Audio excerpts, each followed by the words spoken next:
Hi everyone, this is Krista, a Bernina Sales Specialist, and I wanted to share something with you today. Vulnerability-based trust. That's actually one of our core values here at Stitchin Heaven. And what I wanted to share with you is I'm actually new at sewing. I know the machines inside and out, but I really wanted to learn how to sew. So this is my first project, and it's actually a table runner. And it occurred to me that there are so many of you out there that are just like me, maybe on the second chapter of their life, maybe just going into retirement, that needs a hobby. Okay, if we're going to get locked down again or something like that, let's have something to do.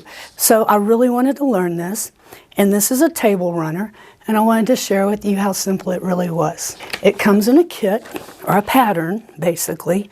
It tells you exactly how much fabric you need and how it needs to be cut. You actually use an adhesive, a temporary fabric adhesive, to adhere the backing while you're working on it. You can pick out whatever patterns that you want.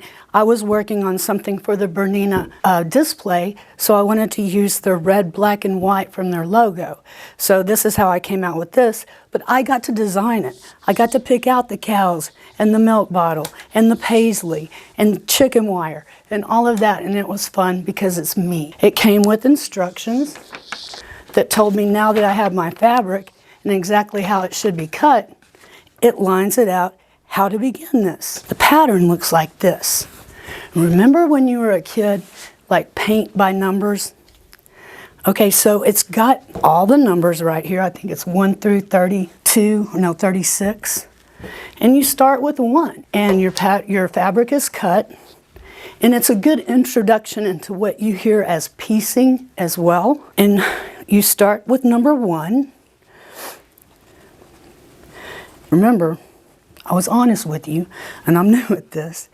You lay out your fabric, and here's number 2. So once number 1 is laid down, I'm just going to create a 1/4 inch seam. You can't see the seam, but it's a 1/4 inch, and it will be throughout the project. And basically, this is what piecing is. Once I sew these two together, this will just flap right over to number 2. And if you'll note that when I began, my fabric was right side to right side, so wrong side up, basically. Then when you fold it down, it will show you the right side of the fabric. And then I would just move to number 3. Where do I need to sew? I need to cover this space, so wrong side up, I would sew it, and then boom, there you go. And I just keep going. 1 tile at a time, as my granddaddy would say.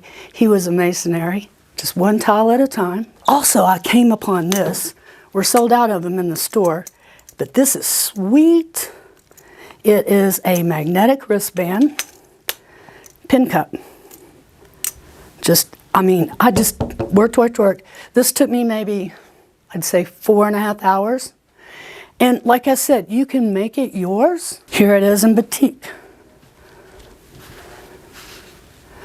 Same pattern, sew by numbers, 2 entirely different looks. And I learned something else yesterday. And we're going to cut for a second, go to the front of the store, and I just want to point something out to you that you could consider when choosing a sewing machine. If you're considering upgrading your Bernina, or you are looking at a sewing machine period, something that you may need to consider is what we call right to needle space, or the throat size. On this particular model, you're looking at 8 inches, and you can tell the difference. This is a 480. I love this machine. I love them all.